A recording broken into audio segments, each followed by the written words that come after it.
Imagine looking up, way up into the night sky, and you spot something new. Not just a star, or a planet you recognize, but a visitor. Something from, unbelievably far away, Right. hurtling right into our solar system at just an incredible speed. But what if this visitor isn't quite what we expect? What if it challenges everything we thought we knew about, our place in the cosmos? Today, we're doing a deep dive into 3I Atlas. It's the third known interstellar object to pass through our solar system, and it was only discovered very recently, back in July 2025. And this isn't just another space rock. Its characteristics, some of them pretty strange, have sparked this really fascinating and you could say vigorous debate. It goes right to the heart of what science is all about, really, how we approach the unknown. Now, you've given us an amazing stack of sources, everything from a really compelling interview with a, let's say, controversial Harvard professor, or Professor Avi Loeb, to really detailed scientific observations from the big space agencies and astronomical bodies. So our mission today is to unpack the most intriguing bits of knowledge about 3I Atlas. We'll definitely dig into those provocative insights from Professor Loeb first, and then we'll carefully look at the latest scientific data to, support and contextualize those ideas. Yeah, see how it all fits together, or maybe doesn't. Exactly. We'll explore why this object is so unusual, what scientists are actually doing right now to understand it, and crucially, what it could mean for humanity's understanding of life beyond Earth. Because this isn't just about some distant speck in space, is it? It's really about pushing the boundaries of discovery, the nature of how we even do science. And maybe, just maybe, the possibility that we are not alone out here. It's a journey into the cosmic unknown happening right now, right on our doorstep. Okay, so let's start with the basics. Introducing 3I Atlas. For decades, astronomers just dreamed about finding objects from outside our solar system. It was purely theoretical. Purely theoretical, yeah. Then suddenly, 2017, boom, Oumuamua shows up. Right, the first one. Then just 2 years later, 2019, we get 2I Borisov, which looked, a bit more like a conventional comet, but still from deep space. And now, July 1st, 2025, the ATLA Survey Telescope down in Chile spots this one, 3I Teal. It really feels like these discoveries are accelerating, doesn't it? 3 in less than a decade. It's a truly rare event, historically speaking, but maybe becoming less rare as our detection capabilities improve. Each one just opens up brand new questions. So what immediately jumps out about this one, 3I Teal? Oh, definitely its trajectory. It's just extraordinary. This object is following what we call an unbound hyperbolic path. Meaning? Meaning it's moving way, way too fast to ever be captured by the sun's gravity. It's just passing through. Its hyperbolic excess velocity that's kind of its speed once it's infinitely far away from the sun's influence is a staggering 58 kilometers per second relative to the sun. 58, wow. How does that compare to the others? Well, Oumuamua was clocked at about 26 kilometers and Borisov was around 32 kilometers. So this thing is nearly twice as fast. Pretty much. This immense speed is absolute confirmation it came from outside our solar system. There's just no way it picked up that speed within our system, and it means it will escape again, continuing its journey through the galaxy. You mentioned its path. Hyperbolic. Yes, and its orbital eccentricity, that's a measure of how much its orbit deviates from a perfect circle, is 6.141. That number is genuinely astounding. Okay, break that down. What does 6.141 mean? Right, so an eccentricity of 0 is a perfect circle. An eccentricity of 1 means an object has just enough speed to escape, following a parabolic path.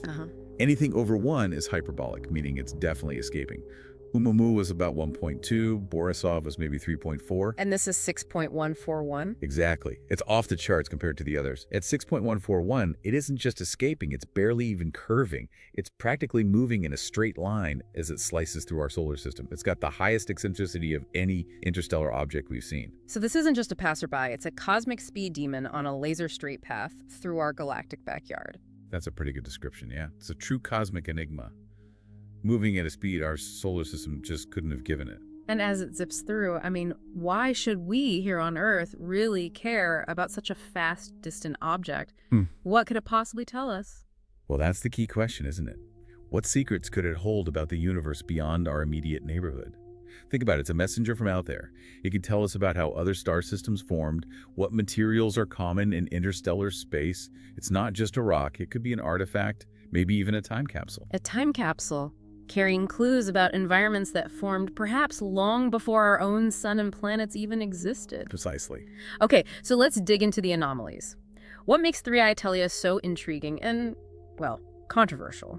Our sources highlight Professor Avi Loeb's perspective quite a bit here. He's a distinguished professor at Harvard, known for his work on black holes, Oumuamua. And his books on extraterrestrial life, yeah. He's definitely not shy about exploring unconventional ideas. And he immediately flagged several things about 3I that just seemed off, anomalies. Oh, right. His initial suspicions really started with its apparent size, based on how bright it looked when it was first discovered. He did some initial calculations and figured if it was a solid object reflecting sunlight, it must be about 20 kilometers in diameter. 20 kilometers? That's huge! It's enormous. He pointed out that's roughly twice the size of the asteroid widely believed to have wiped out the dinosaurs. Wow, okay. Here's where it gets really thought-provoking for him. He then calculated the odds. What's the probability of finding an interstellar rock that big entering our inner solar system within, say, the first decade or so of us having the capability to survey for such things? And the odds were? Startlingly low, according to his initial estimate. He suggested statistically, an object that size should only show up maybe once every 10,000 years. 10,000 years, so finding one now Immediately raised a huge red flag for him. He reasoned that maybe there just isn't enough ordinary rocky debris floating around in interstellar space to make finding such a behemoth so soon statistically likely. That rarity pushed him to consider, well, other possibilities. Okay, so the sheer size was the first anomaly. But it wasn't just that, right? It was also about what wasn't there, or what seemed to be missing. Exactly. Most comets, as they get closer to the sun, they heat up, ice turns to gas, dust gets kicked off. Yeah. They develop this visible tail, the coma and tail. The classic comet look. Right.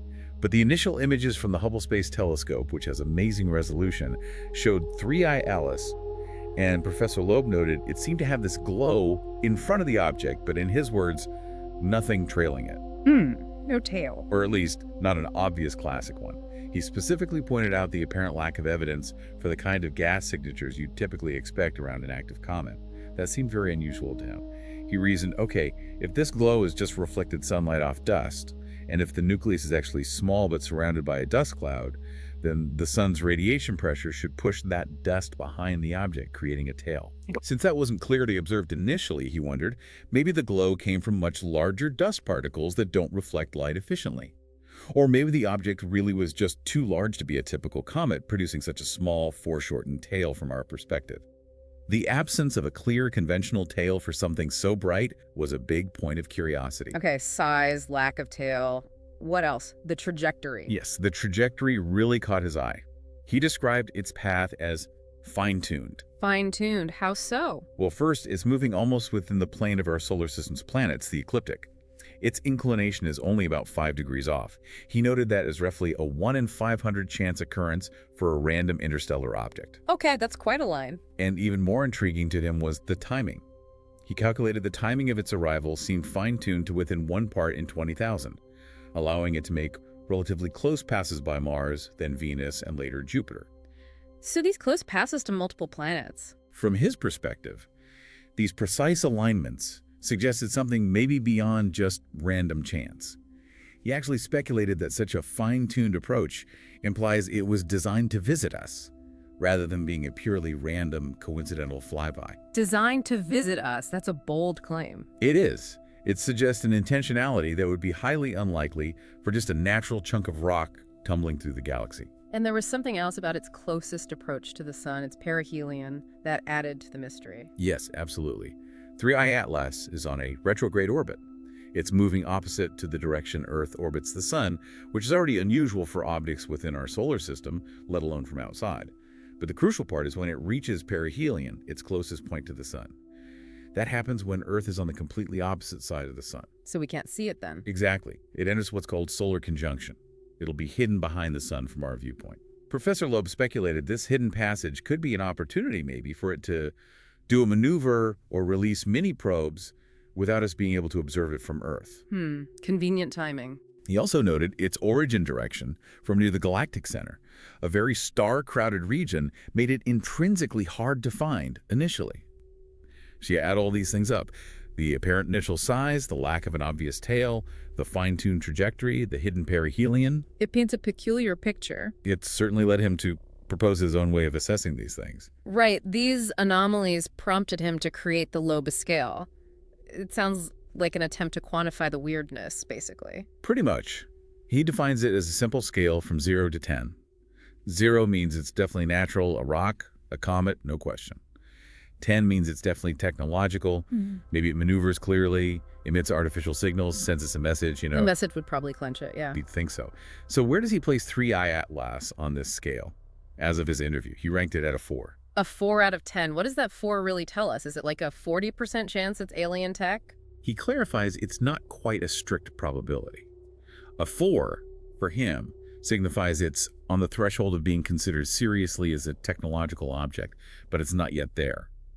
It's interesting enough to warrant serious consideration of the artificial hypothesis, but the evidence isn't conclusive.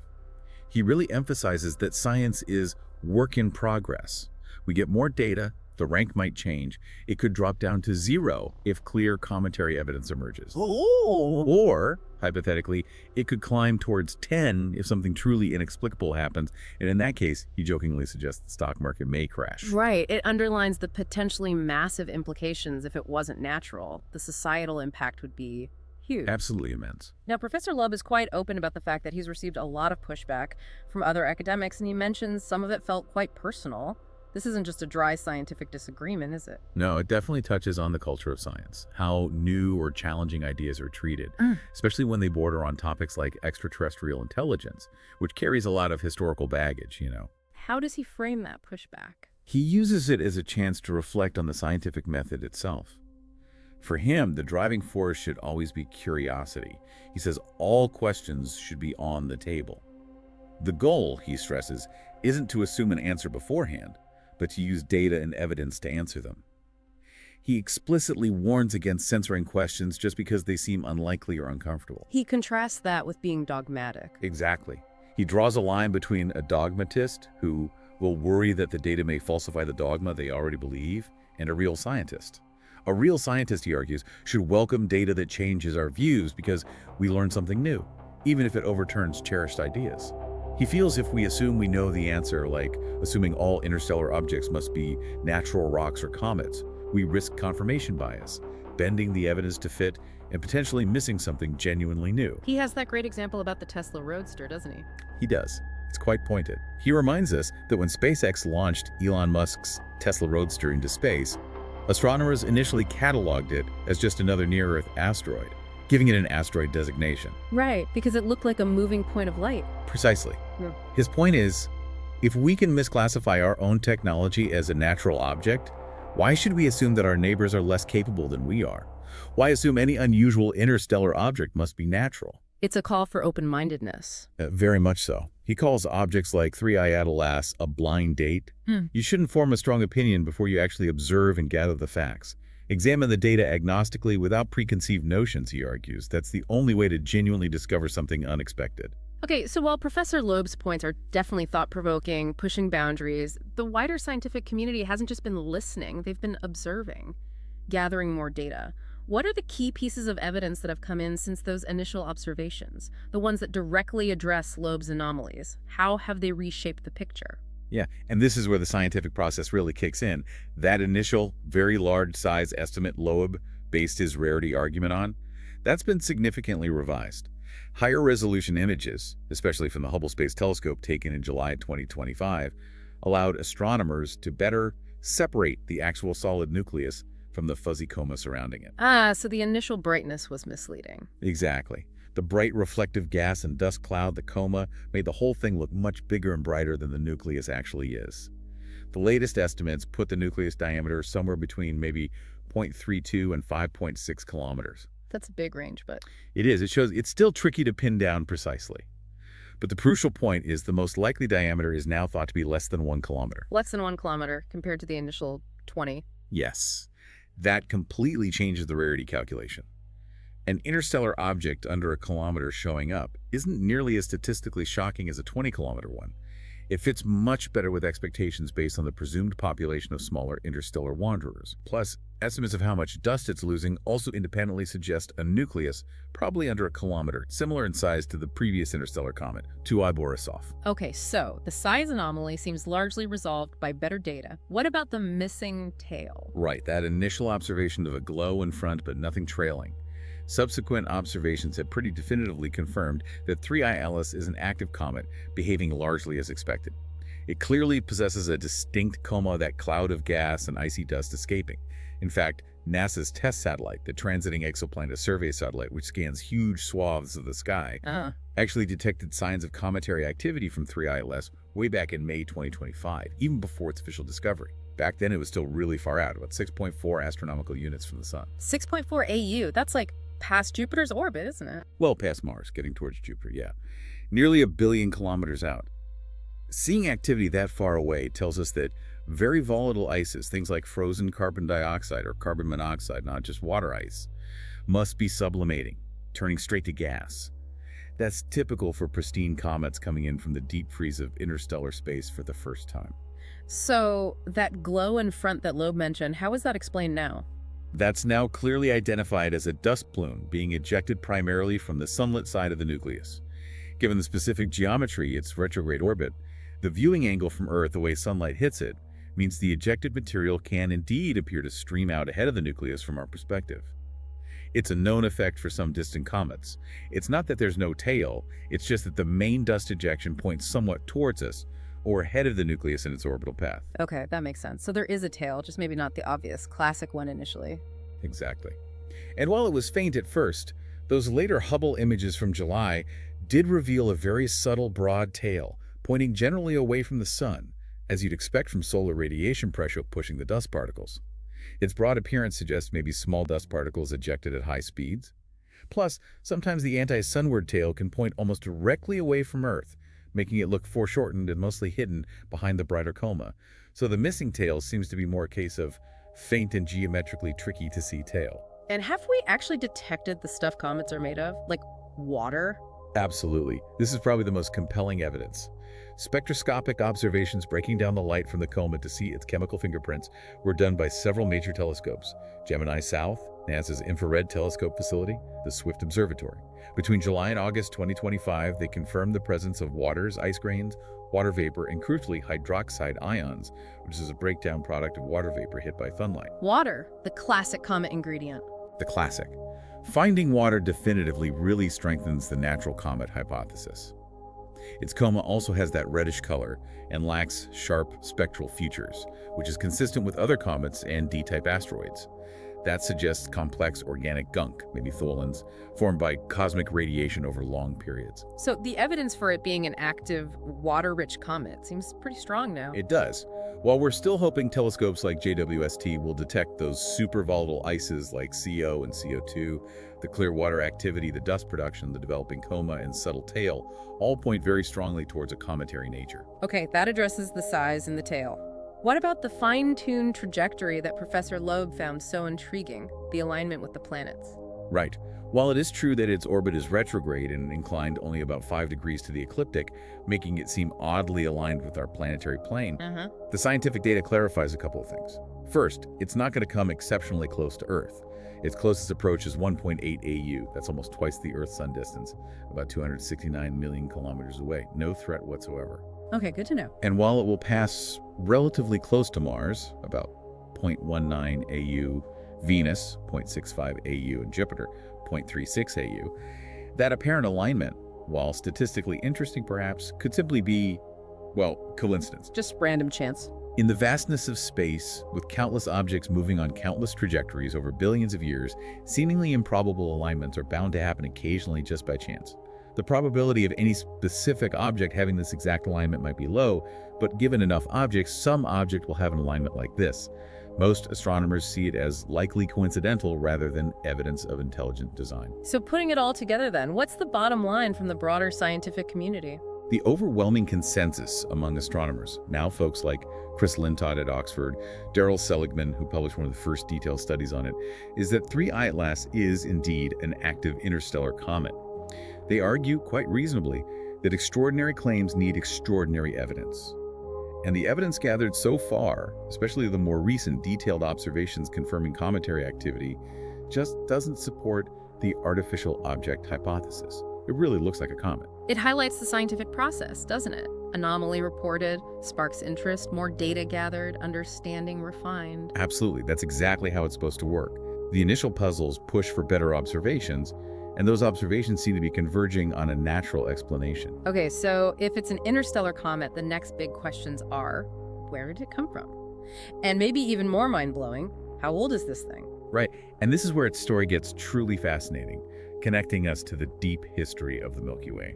Its extreme speed and hyperbolic path absolutely confirm its interstellar origin. It just didn't get that kick from Jupiter or any of our planets.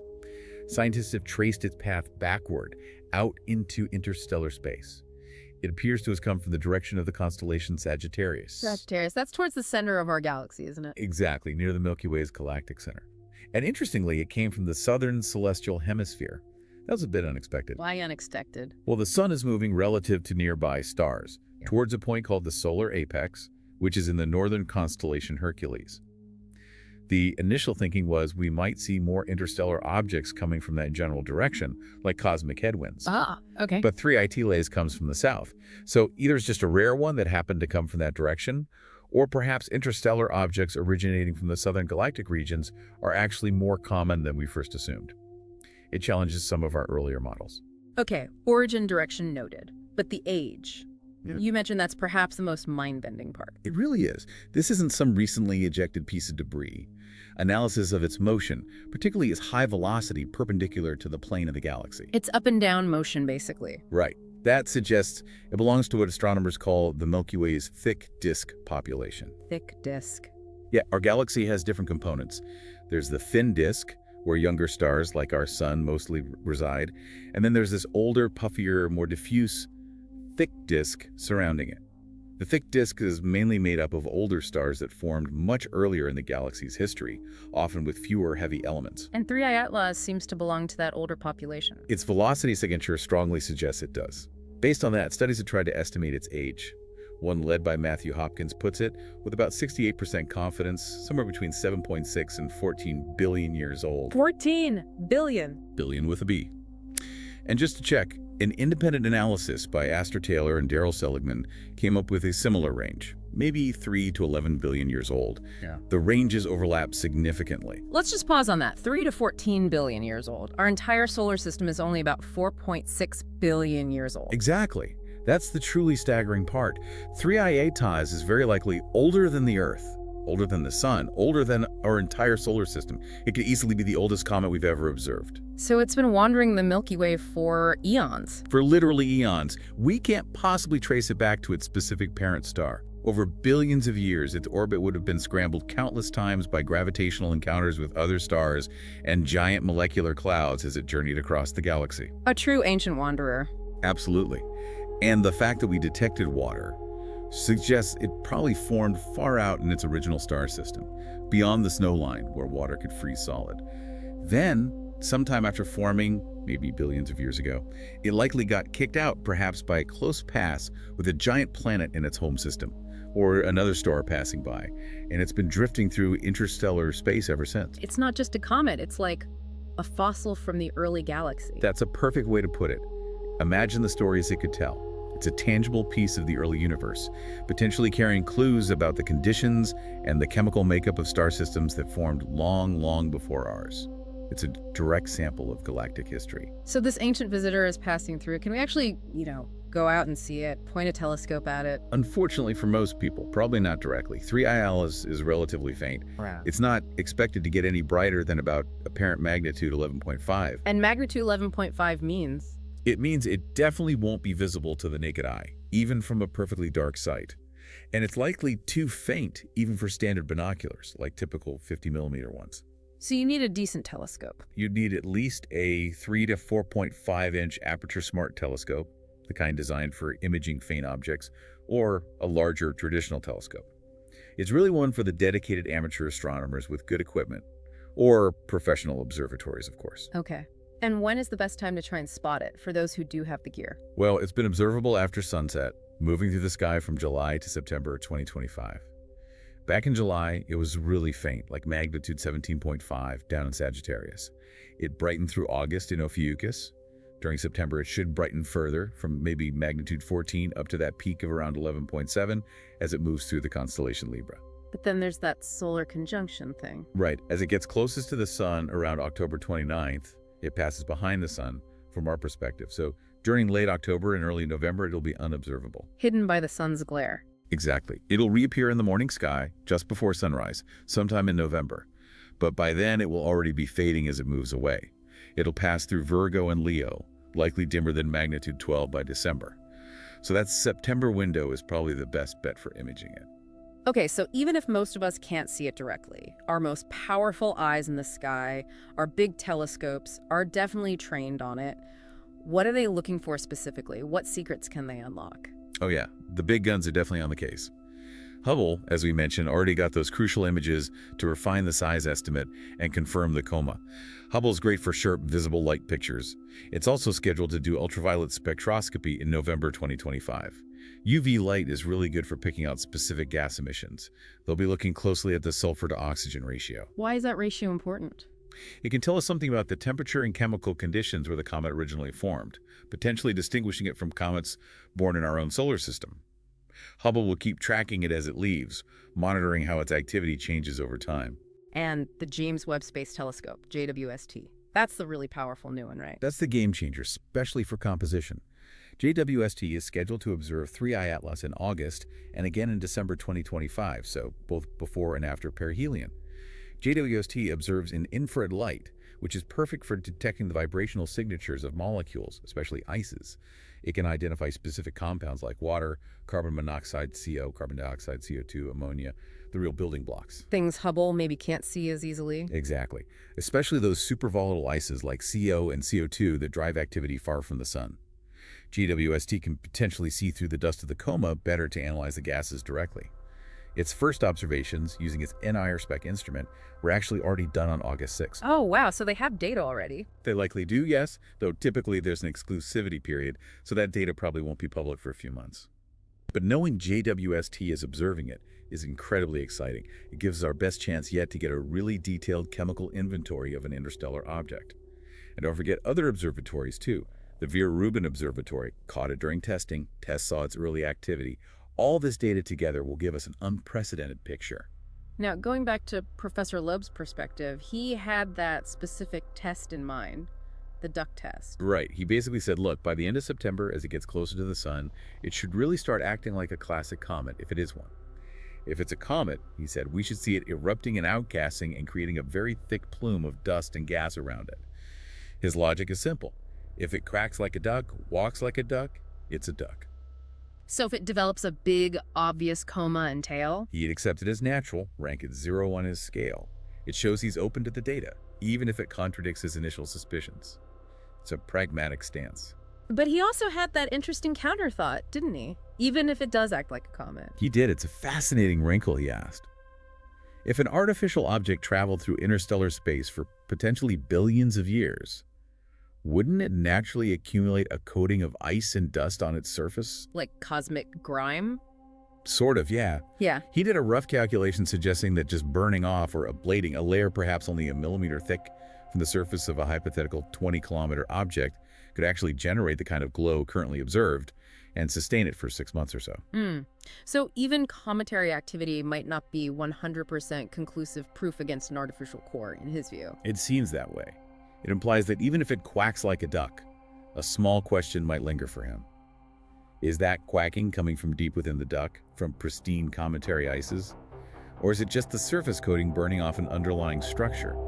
It really highlights the potential ambiguity when you're dealing with something truly unprecedented. Okay, given how fast this thing is moving and how potentially interesting it is, the obvious question comes up. Can we send a spacecraft? Can we actually go visit 3I DLAS and get a close-up look? The dream mission. Yeah. But sadly, for a direct intercept launched from Earth after it was discovered in July 2025, the answer is currently no. Not with our existing propulsion technology. Why not? Just too fast. Way too fast, especially because of its retrograde orbit. At its closest approach to the sun, it'll be screaming along at about 98 kilometers per second relative to Earth. We're basically meeting it head-on. To match its speed and trajectory from Earth would require a change in velocity, what rocket scientists call delta V, of at least 24 kilometers per second. And that's a lot. That's huge. It's significantly beyond the capability of any chemical rocket system we have right now. Even our fastest probes, like Parker Solar Probe, achieve their speed using gravity assists, not pure rocket power like that. Interestingly, studies show launching from Mars would be easier. If we had a spacecraft ready at Mars, a flyby might only need about 5 kilometers delta V. But we don't have one just sitting there waiting. But Professor Loeb had another idea, a rather clever one, using a spacecraft already out there. He did. Very ingenious. He noted that 3I Atlas is going to make a relatively close pass by Jupiter in mid-March 2026, about 0.36 AU away. Okay, and we have a spacecraft at Jupiter. Exactly. NASA's Juno spacecraft is currently orbiting Jupiter. Its mission was originally scheduled to end around mid-September 2025, with plans to deliberately crash it into Jupiter's atmosphere to avoid contaminating Jupiter's potentially life-bearing moons. Right, standard procedure. But Loeb realized, instead of pushing Juno into Jupiter, what if we use Jupiter's gravity, maybe with a small nudge from Juno's remaining fuel, to push it away from Jupiter towards 3I Atlas? He wrote a paper suggesting that, depending on exactly how much fuel Juno has left, it might be possible to get it within perhaps tens of millions of kilometers of 3I Atlas around that March 2026 Jupiter flyby time. Tens of millions of kilometers. That's still pretty far, but closer than Earth. Much closer. Wouldn't be a rendezvous or a close flyby like a dedicated mission, but it would offer a unique vantage point. And this idea actually got some traction. It did. Apparently, Congresswoman Anna Paulina Luna reached out to Professor Loeb about 3I Atlas. When he mentioned the Juno possibility, she offered to write a letter to the head of NASA, encouraging them to seriously look into it. Wow, so policymakers are paying attention? It seems so. While Juno's instruments aren't designed for comets, getting any data from that much closer would be much better than looking at the object from Earth, as Loeb put it. It could potentially reveal details about its coma structure or activity impossible to see otherwise. Other spacecraft, like Psyche, heading to an asteroid, and JUICE, heading to Jupiter's moons, will also pass relatively nearby, but redirecting them would likely jeopardize their main science goals. So Juno remains this unique, albeit long-shot, opportunity. And what about private funding? Any talk of billionaires stepping up? Loeb mentioned that too. He said he's had discussions with people close to wealthy donors about potentially funding a dedicated interceptor mission. A brand new mission just for this. Yeah. Maybe something in the ballpark of $500 million, aiming to launch quickly and chase down 3I Atlas, potentially intercepting it by late 2026. That's ambitious. Extremely ambitious, but it shows the level of interest. It highlights how private funding could potentially step in to pursue these high-risk, high-reward targets that government agencies might be slower to react to. Whether 3I Atlas is a comet or something else, its mere existence coming from out there really forces us to think about those deeper questions, doesn't it? Like the Fermi paradox, if the universe is so vast and old, where is everybody? Absolutely. It brings it right home. Professor Loeb touches on possible solutions to the Fermi paradox. One he mentions is the dark forest hypothesis. The dark forest sounds ominous. The idea, often explored in science fiction, is that maybe civilizations do exist, but the smart ones, the survivors, stay quiet. They hide. Because announcing your presence could attract predators, hostile civilizations you don't want to meet. And Loeb thinks we've been careless. He suggests that by broadcasting radio and TV signals for over a century now, we've essentially been shouting into the cosmic forest.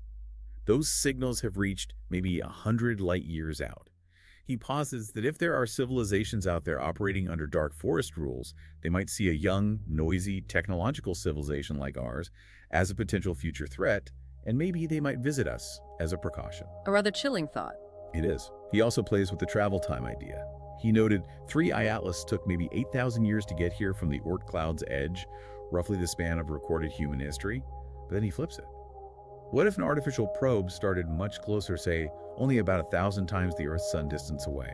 It could reach us in just 80 years. 80 years. That's roughly the time since we developed powerful radio, radar, nuclear weapons, modern tech. Precisely his point. It raises the question for any hypothetical probe. When did they launch, and what, if anything, prompted their journey? Was it our own technological emergence? Okay, so if contact, or even just a visit, were to happen, Hollywood gives us polar opposites, right? Utopia or apocalypse. How does Professor Loeb view the potential risks and rewards? He definitely leans towards caution, referencing Stephen Hawking's warnings from over a decade ago. Hawking argued we should be very careful about contact, as it could be an existential threat. Loeb agrees we can't have a one-size-fits-all policy. We'd have to judge each potential visitor case by case, just like we judge human encounters. Some are friendly, some are hostile. He explicitly mentions the risk of a Trojan horse, something appearing benign but hiding a threat. And the societal impact. He paints a sobering picture. He uses the analogy of a tsunami. Governments can warn people, but they can't physically stop the wave for everyone. Similarly, he suggests we'd have no way of protecting citizens from a determined advanced technological threat from space. The mere prospect, he believes, could trigger massive geopolitical instability, economic chaos, quite apart from any direct physical threat. It would fundamentally shake our world order. So his solution? He advocates for creating an international organization of policymakers, working closely with scientists, to figure out, ahead of time, how humanity should collectively respond.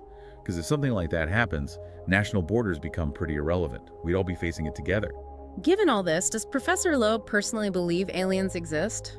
Or is he just exploring possibilities? Oh, he says definitely. He believes they exist. And his reasoning comes down to what he calls a sense of cosmic modesty. Cosmic modesty? Yeah, the idea that human intelligence is probably not the pinnacle of creation. He feels there's likely a lot of room for improvement out there in the universe. He points to the sheer numbers, billions of stars like our sun, likely with billions of planets like Earth in just our own Milky Way galaxy. Given those odds, he thinks we shouldn't be surprised if someone comes to visit us. And we might be latecomers. Very much so. He emphasizes that our sun formed relatively late in cosmic history, in the last third or so. Most stars in the galaxy are billions of years older.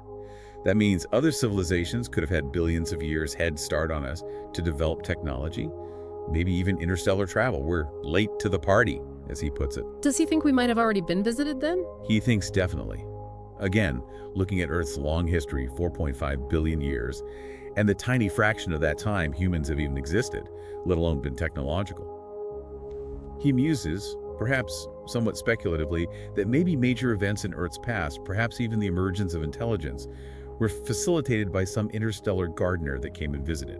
It's a possibility he thinks shouldn't be dismissed out of hand. And he talks about intelligence itself potentially being very different out there. Yes, the concept of superhuman intelligence.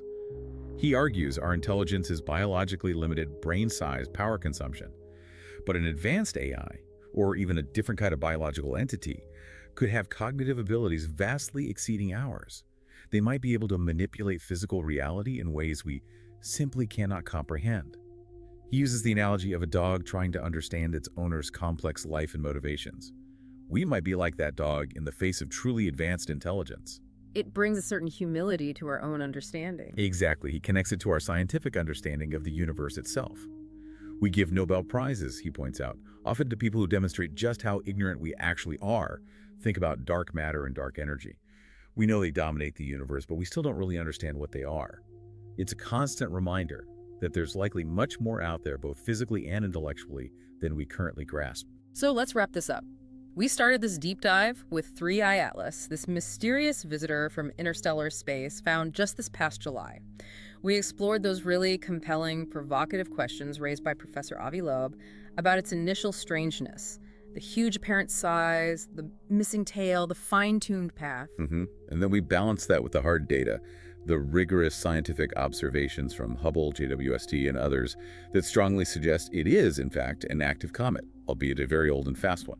Its size was revised down, its cometary features like water and dust have been confirmed. We looked into its incredible age, potentially older than our own solar system, tracing its epic journey across the Milky Way for possibly billions of years. And we touched on the challenges and possibilities of observing it further, even the audacious idea of trying to repurpose the Juno spacecraft for a distant flyby. So what does this all mean for us? For you, listening? Whether 3I Atlas turns out to be just an ancient comet or something, well, something else entirely remains technically unproven. Its arrival right here in our cosmic neighborhood forces us to confront some really profound questions. Yeah, like how truly open-minded can we be when something genuinely unknown shows up?